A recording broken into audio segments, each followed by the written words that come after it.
Pessoal, boas-vindas ao nosso Human Talks.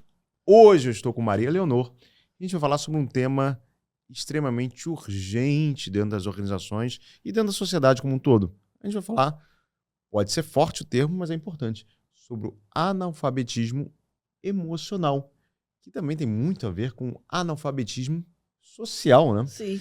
Então, Leonor, explica um pouquinho pra gente desse conceito, que eu acho que é bastante Já que importante. você começou com o analfabetismo em dois perfis, Duas esferas, né? O analfabetismo social são os analfabetos, às vezes analfabetos mesmo, que não sabem ler nada, que a gente infelizmente ainda tem no nosso país. Os analfabetos funcionais, que leem, mas não entendem o que estão lendo, então não conseguem transferir conhecimento, nem interpretar conhecimento, nem fazer escolhas do que é melhor para eles ou não. E o analfabetismo emocional, que são as pessoas que podem ser brilhantes, PhD no que você quiser, mas elas não conseguem manter um relacionamento equilibrado.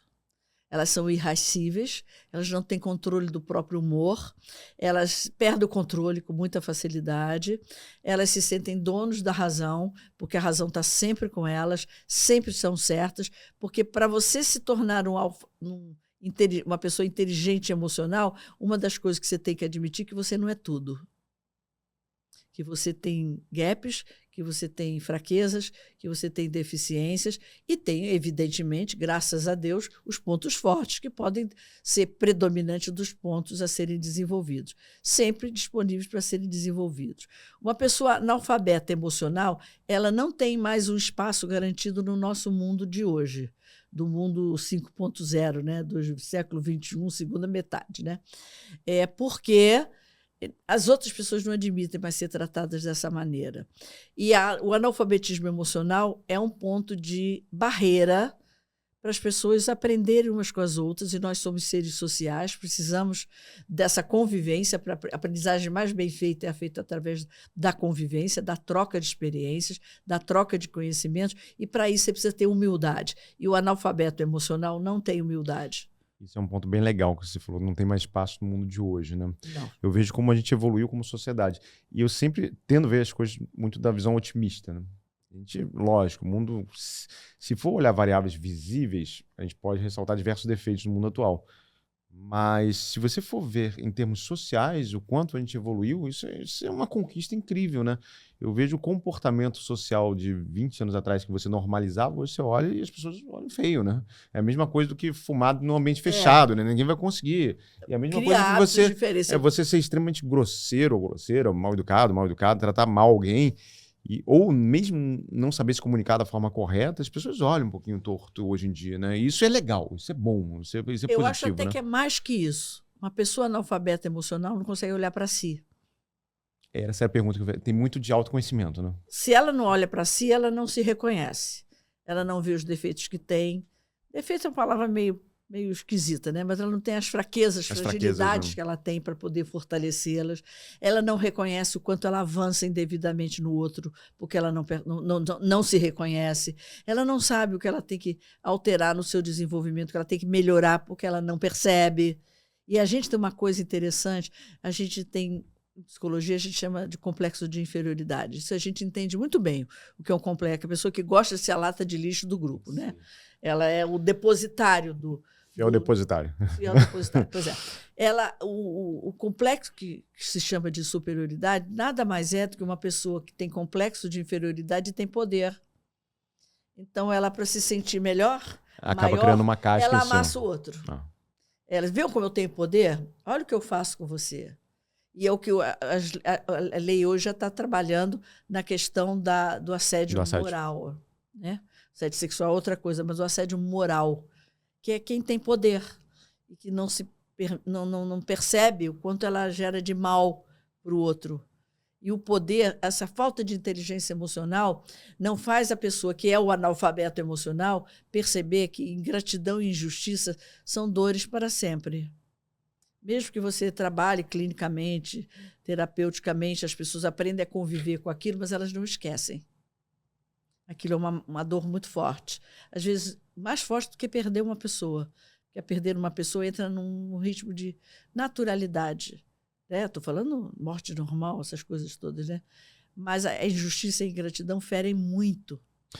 Isso tem muito a ver com o livro que eu estava lendo, que a gente conversou no Bastidores, né? Sobre um ex-prisioneiro, né? De Auschwitz. E ele falou... Franklin, né? Não foi o Franklin, foi o que escreveu O Homem Mais Feliz do Mundo, né? E ele coloca, olha, eu tive várias dores. Perdi toda a minha família, mas o que me martela até hoje foi que eu era um cidadão alemão que eu me orgulhava muito. Né? E eu meus avós são alemães. E o que eu martelo hoje, ele falou, mas por que essa injustiça? Mas por que Essa meus amigos segregação. se voltaram? Ele falou, eram pessoas que estavam do meu lado, mas por que essas pessoas se voltaram contra mim? E aí vem exatamente na sua fala, né? O que machucava ele até os dias de hoje era realmente a sensação de ingratidão e injustiça. E é muito forte, né? Muito você não forte. consegue... E quando você vê, por exemplo, que aquela pessoa que você se dedicou, deu afeto, foi seu amigo, pior do que te evitar é te denunciar. Você via traições nas pessoas que você tinha ajudado, que eram seus amigos. E aquilo não dá para compreender na cabeça de uma pessoa. Sabe, meu amigo virou o meu algoz. Isso é muito forte. E o analfabeto emocional, ele acaba sendo muito injusto, muito né? injusto, porque ele não pensa, ele não é capaz, ele não analisa os sentimentos que cabem. Ele é capaz de matar você porque você contrariou, ele pega um copo e enfia na tua cabeça e fere você. Porque naquele momento, a raiva dele, a emoção dele fica incontrolável. Porque sentimento não é para todo mundo. Emoção é. Emoção pode ser boa e pode ser ruim. Numa régua super extensa. Você perder completamente o controle do que você está fazendo, porque a tua emoção é tão forte, tão forte. A raiva é uma emoção muito forte, né? Uma emoção descontrolada. E você atira no outro a primeira coisa que tiver na mão. E você provoca. A compreensão, não falo só na Segunda Guerra, não, mas em outras guerras também, em campos de prisioneiros, em tratamento de pessoas, em outras situações de poder, de julgo e subjugo, né? Da pessoa ter prazer em causar dor para o outro. Isso dá prazer para ela, senão não causava. Que emoção, que tipo de emoção descontrolada existe dentro de uma pessoa para ela poder ter prazer? Fora as doenças, né? As outras doenças, sim, as psicopatias, etc. É outra história. Estou falando de pessoas que depois voltam à normalidade. E aí tem um ponto bem interessante para a gente trazer aqui, porque a gente está falando de analfabetos emocionais. Emocionais. Né? E a gente precisa, de alguma forma, trazer essa pauta urgente para as organizações, que elas têm responsabilidade sobre... Claro, porque elas são causadoras. Alfabetizar emocionalmente também os seus colaboradores. Com né? certeza. Porque eu vejo, por exemplo, vou citar de novo esse livro que eu falei, né? Ele falou que existe um provérbio, né? Antes da guerra na Alemanha, que a Alemanha, sobre uma excelente liderança, é o melhor país do mundo. Mas a Alemanha, sob uma péssima liderança, eles viram monstros. Mas aí ele tentou decifrar, ele falou, por quê? Porque nós somos uma sociedade extremamente racional. E o racionalismo pode ser direcionado para um lado ou para o outro, porque você simplesmente vai obedecer ordens. Você simplesmente obedece ordens. Por exemplo, no caso, trazendo a gente mais para próximo, por causa do Franklin, do outro, do prisioneiro que escreveu o livro, né? A Alemanha tinha sido abatida no seu sentimento de superioridade na Primeira Guerra. Eu sou descendente de alemães também, então eu fico muito à vontade para falar isso. Minha bisavó era alemã, vieram de Munique. Fico muito à vontade. De Munique também? Também, minha família é de Munique também. Muito à vontade para falar isso. Não foi a Alemanha especificamente, porque a Alemanha, durante muito tempo, foi muito valorizada nesse seu sentimento de superioridade. Ela acreditava nisso, como acredita até hoje, como outros países acreditam também, né? Mas aí ela foi ferida no seu ego quando perdeu a Primeira Guerra. Então, o discurso do Hitler era de vingança. Vocês têm como se resgatar daquela perda, daquele prejuízo. Ele usava um discurso histriônico que é meio que uma hipnose, né? Então, quando ele falava para as massas, ele movia naquela garotada, naquela juventude, e outros adultos, mas nos mais jovens principalmente, né? Se nós trabalharmos dessa maneira, vocês vão resgatar a perda de moral, uma moral baixa, que seja de autoestima, né? Pela perda da Primeira Guerra. O nazismo não sobreviveria numa Alemanha que não fosse a Alemanha de 30, que tinham todos os componentes necessários. Nós teríamos outros, né? Sim, é isso que eu ia falar. A gente sabe que tem o neonazismo, tudo isso, mas não promover um país inteiro. Que já viveram outras coisas. Por exemplo, a Alemanha, a capacidade dela de reconstrução foi gigantesca. Né? E é um povo muito disciplinado. Que é um problema quando o brasileiro vai para fora do Brasil. Por exemplo, a gente hoje, brasileiro, eu sou cidadã portuguesa, então transito bem com os dois, né? Mas os brasileiros hoje estão sendo muito rejeitados em Portugal. E se você for analisar por quê, porque não tem autocrítica, porque não tem inteligência emocional. E querem levar a cultura do Brasil para a cultura de Portugal. Não pode. Quando você muda de país, você tem que estudar a cultura do país que você vai e respeitar, ou então não vai. E aí você não acha que...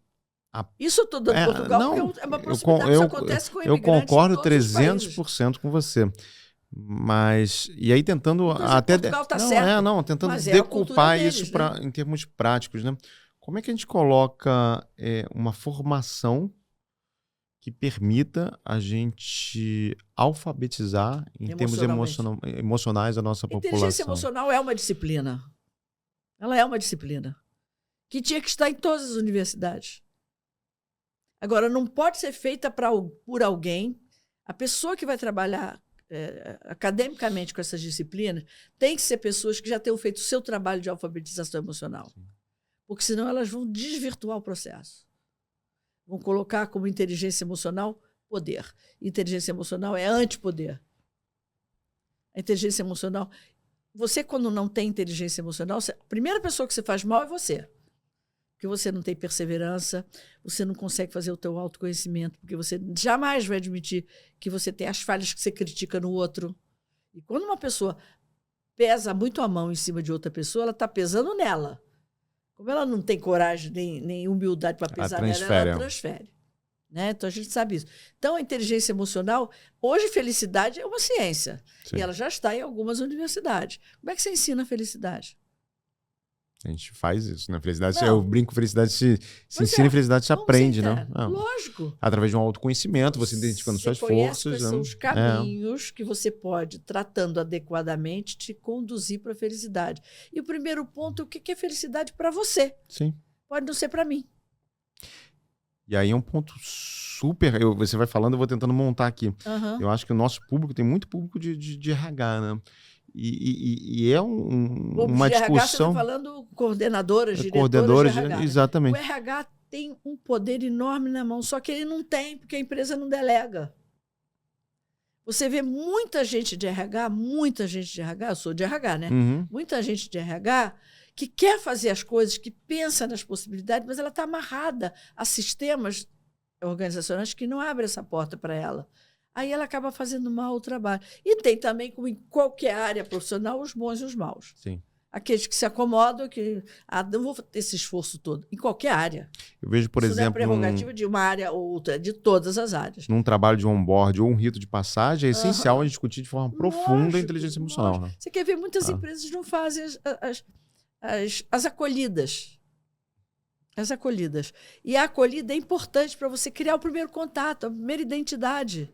Sim. Assim como não deixa claro quais são os valores e mais, para que servem os valores? Né? Eu vejo muita empresa que apresenta os valores. Não, tem que colocar na frente. Uma vez, Leona, com emoção. Uma vez em consultoria, eu falei, quais são os valores da empresa? Todo mundo repetiu. De forma perfeita. Quando sabe. Mas todo mundo. Às vezes nem a empresa era sabe. Bem doutrinado, todo mundo repetiu. Eu falei, agora você me explica para que servem os valores? Ninguém sabia. Quer dizer, ele virou um mantra sem ser um mantra. Ele virou um mantra vazio. Eu tenho um mantra meu pessoal. Foco, quando a coisa fica mais quentinha. E eu brinco que o mantra vazio... Respira. O mantra vazio é o mais perigoso, porque você não sabe nem o que você está ligando, o que você está ativando. Ordem, mas não vive. Porque não tem olhar crítico. Quando você consegue implantar num grupo que vai trabalhar via inteligência emocional o olhar crítico... Isso muda. Você vai ver que você não vai engolir em seco nada que você não pondere primeiro. Aí você tem workshops para isso, para testar, para pessoa se testar. Por exemplo, a questão da perseverança. Eu botei esse copo aqui, ficou feio aqui. Então, não quero mais botar o copo em lugar nenhum. Joga fora, quebra o copo, joga na parede, porque não tem inteligência emocional nenhuma. Então, o primeiro que apanha é você. Mas sabe o que eu fico feliz? eu vou citar alguns nomes de empresas aqui, mas há 20 anos atrás a gente viu um movimento muito focado na saúde em si. Vamos deixar a saúde física, né? E aí surgiram empresas como Gympass, parceiros de academia, parceiros de corrida, empresas patrocinando corridas, times de corrida e assim vai. E eu vi uma estatística ontem muito legal. O mesmo movimento que aconteceu nos apps de saúde física, ele está acontecendo das organizações de saúde mental. Claro, porque a espiritualidade entrou no circuito no final da década de 90. E aí eu vou continuar. Eu acho que tem um terceiro movimento que as empresas ainda não estão falando de forma clara sobre felicidade e bem-estar.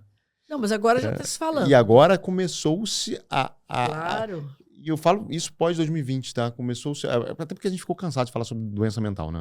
A gente cansou. Porque tem uma diferença entre doença mental e saúde mental. Saúde mental. Porque doença mental são as doenças, né? Esquizofrenia, bipolaridade, psicopatias, toque, que o toque também não é uma doença que prejudica o outro. Sim, então, sim. Mas ela é uma disfunção. TDAH, entope as crianças de Rivotril, em vez de fazer uma psicanálise infantil, para as crianças não precisarem tomar tanto remédio, né? Só uma estatística de 2020, 14% dos medicamentos vendidos no Brasil, eram séria. 14% eram antidepressivos e 9%, segundo lugar, Pra anti-ansiolíticos. E se botar em terceiro, vai entrar o Vyvanse, vai entrar alguma... Eu nunca tomei nenhum desses remédios. Nunca. Não sei que efeito faria em mim. Eu acho que se eu tomar um remédio para dormir, eu entro em coma. Porque eu durmo com tanta facilidade. Agora, é uma saída urgente, dá menos trabalho. É falta de inteligência emocional. A gente não questiona.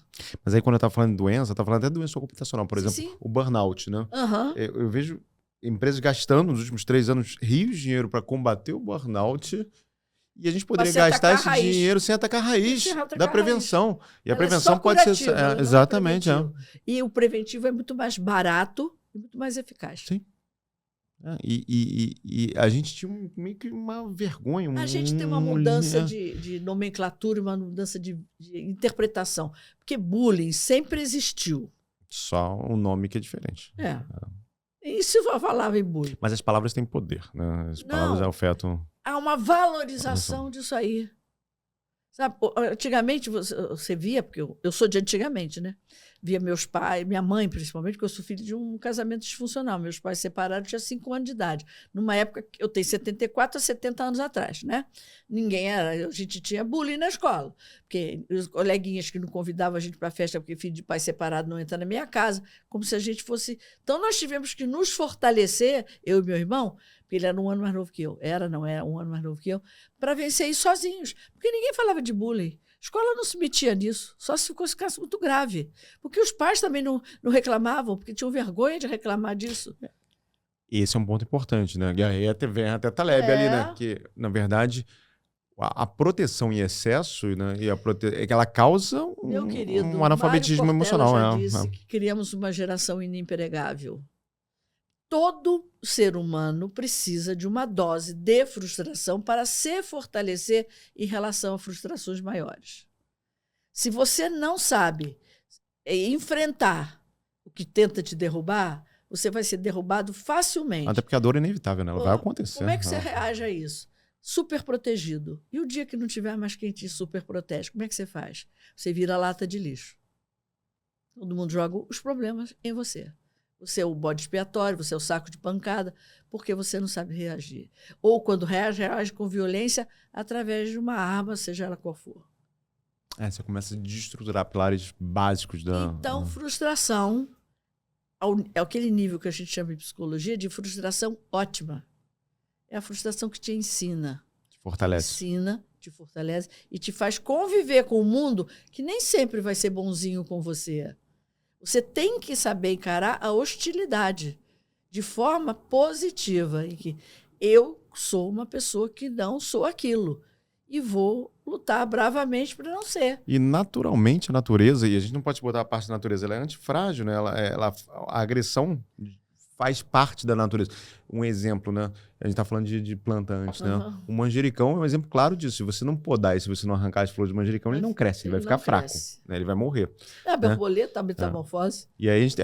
exatamente. Se você tirar a lagarta antes do tempo, ela vai ficar raquítica. E aí a gente tem que tomar muito cuidado com essa palavra agressão, mas olhar a agressão da natureza, né? Como um todo, né? Claro. A gente sofre fatores nós externos. Somos seres da natureza, né? Sofremos, passamos pelos mesmos processos.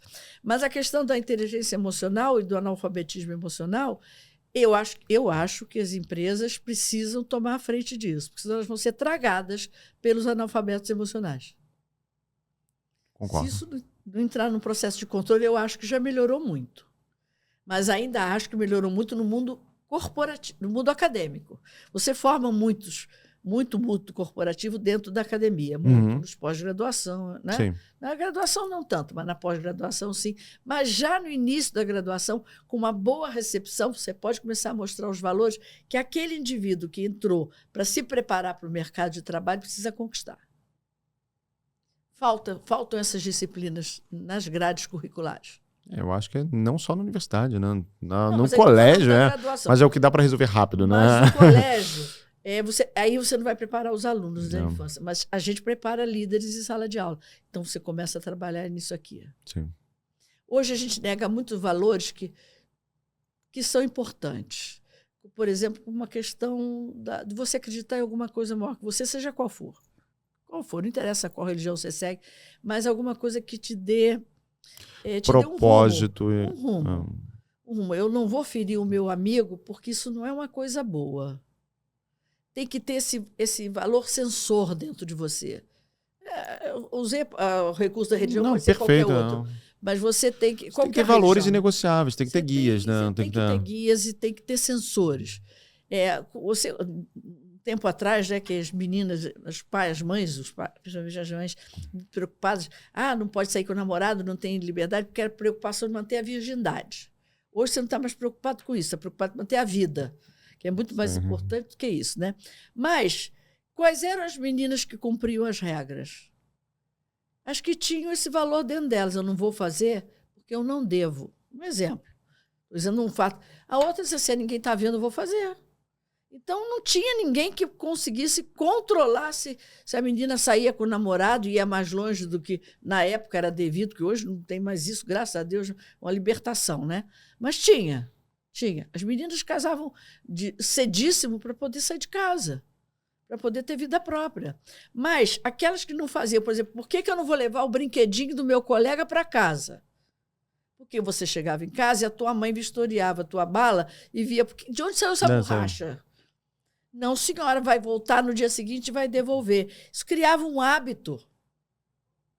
Quando a mãe não estava perto, ou o pai não estava perto, ou a avó não estava perto, ele trazia esse sensor dentro dele. Sim.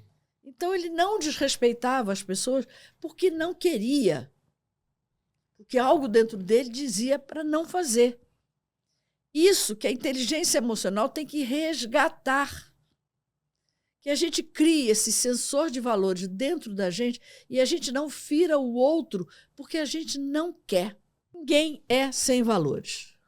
Os valores podem ser bons, podem ser maus, podem ser positivos, podem ser... Não sei o que for, mas sempre haverá um valor. Sim. E a gente não vai nunca chegar a um senso comum porque as pessoas são muito diferentes. Isso é ótimo. Muito diferente. Claro, a diversidade é rica, né? Isso é ótimo. Mas que todos os lugares, a partir dos seus próprios critérios, tenham canais de orientação para que as pessoas possam conviver no mínimo educadamente. Quando alguém me diz, mas eu sou muito educado no mercado de trabalho, eu dou bom dia, boa tarde para meus funcionários. Isso é educação. Isso não é acolhimento. Isso é o mínimo, né? Isso é o mínimo. Isso aí, quem não faz isso... Não é nem para ser um diferencial, não é nem para falar isso. Ali, né? Mas a questão do burnout... a família está muito deturpada, porque a família hoje são os alunos, os estudantes que viveram numa época em que tudo era permitido. Esse conceito se perdeu um pouco. Isso tem que ser resgatado. Esse núcleo ele se perde. Isso é que norteia o fazer ou não fazer. O ferir o outro ou não ferir o outro. Isso é uma coisa que me arrepia. As pessoas que ferem o outro sem nenhum constrangimento. Nenhum constrangimento.